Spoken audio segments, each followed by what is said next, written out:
उत्तराखंड के उत्तरकाशी में पिछले 10 दिनों से 41 जिंदगियां सुरंग के अंदर फंसी हैं।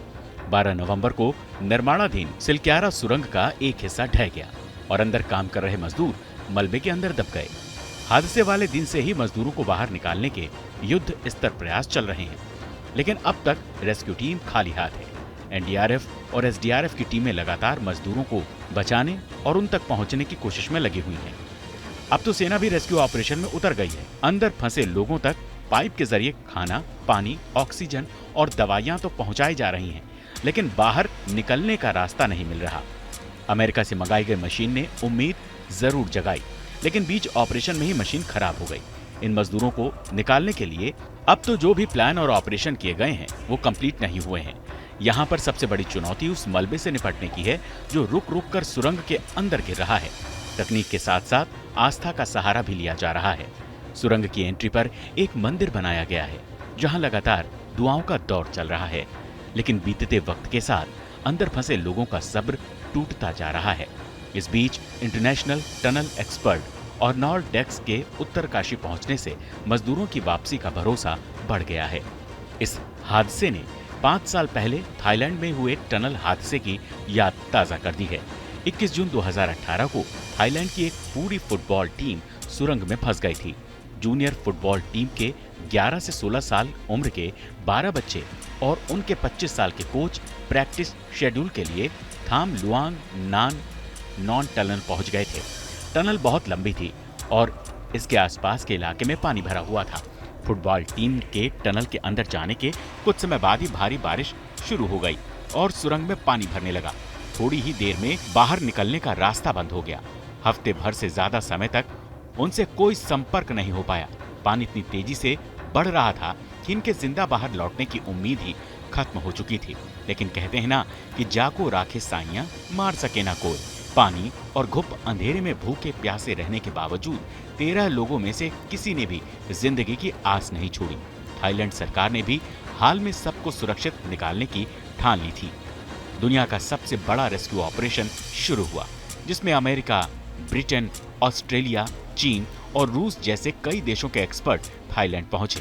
9 दिन बाद 2 ब्रिटिश गोताखोर टनल में घुसे। टनल की एंट्री से 4 किलोमीटर दूर पर एक ऊंची चट्टान पर पूरी टीम बैठी दिखी। ये तो पता चल गया कि लोग सुरक्षित हैं, पर इस जगह पर हैं। लेकिन अगली सबसे बड़ी चुनौती ये थी कि इन्हें बाहर निकाला कैसे जाए। सबसे आसान रास्ता था कि बाढ़ के पानी के कम होने का इंतजार किया जाए, लेकिन इसमें खतरा बहुत था। बाढ़ का पानी कब कम होगा इसे लेकर कुछ भी नहीं कहा जा सकता था। दूसरी ओर मौसम विभाग का फिर से भारी बारिश का अनुमान था। ऐसे में समय बिल्कुल नहीं था। एक और विकल्प था कि गुफा का कोई दूसरा एंट्री पॉइंट खोजा जाए। तीसरा विकल्प बच्चों को दूर से ही गोताखोरी की ट्रेनिंग देने का था, जिससे वे खुद ही बाहर आने की कोशिश कर सकें। लेकिन जो हालात थे उसमें ये सब हवाई ऑप्शन थे। इन विकल्पों में बहुत समय लगता और यहाँ एक मिनट बहुत कीमती था। टनल के अंदर ऑक्सीजन लगातार कम हो रही थी। बच्चे भूखे प्यासे सो अलग। ऐसे में सबसे पहले नेवी सील के गोताखोरों के जरिए बच्चों और उनके कोच तक थोड़ा बहुत खाना पहुंचाया गया। बच्चों को दूर से ही गोताखोरी की ट्रेनिंग दी गई ताकि मुश्किल समय में वो खुद अपना बचाव कर सकें। इसके बाद असली रेस्क्यू ऑपरेशन शुरू हुआ। ढाई गोताखोरों को अंदर भेजा गया, लेकिन टनल का पानी इतना गंदा था कि रोशनी के बावजूद उन्हें कुछ भी नहीं दिख रहा था। ऐसे में रेस्क्यू ऑपरेशन को रोकना पड़ा और गोताखोर वापस आ गए। फिर नए सिरे से 13 विदेशी गोताखोरों और थाई नेवी सील के 5 जवानों की टीम बच्चों को निकालने के लिए टनल के अंदर भेजी गई। इस बार भी खराब मौसम की वजह से कुछ देर के लिए ऑपरेशन को रोकना पड़ा। रेस्क्यू में सबसे बड़ी दिक्कत गुफा के सकरे रास्ते थे। खैर, तमाम बाधाओं को चीरते हुए गोताखोरों की टीम बच्चों तक पहुंची। लड़कों को खास स्विमिंग कॉस्ट्यूम पहनाया गया, ऑक्सीजन सिलेंडर लगाया गया और हर बच्चे को एक गोताखोर के साथ बांधा गया। सकरी रास्तों से बचकर किसी तरह बच्चों को चट्टान से उतारकर कुछ दूर ले जाया गया। फिर टनल में एक खास किस्म की चेन बनाई गई। बच्चों को बेहोश कर उस चेन के सहारे बाहर निकाला गया। ऑपरेशन इतना मुश्किल था कि एक बच्चे को निकालने में 6 से 8 घंटे का वक्त लगा।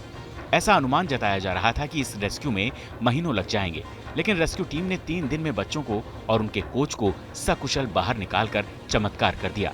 हालांकि ऑक्सीजन की कमी से इस अभियान में रॉयल थाई नेवी सील के एक गोताखोर की मौत भी हो गई। ये दुनिया का सबसे बड़ा रेस्क्यू ऑपरेशन था, जिसमें अलग अलग देशों के 10,000 से ज्यादा एक्सपर्ट शामिल थे।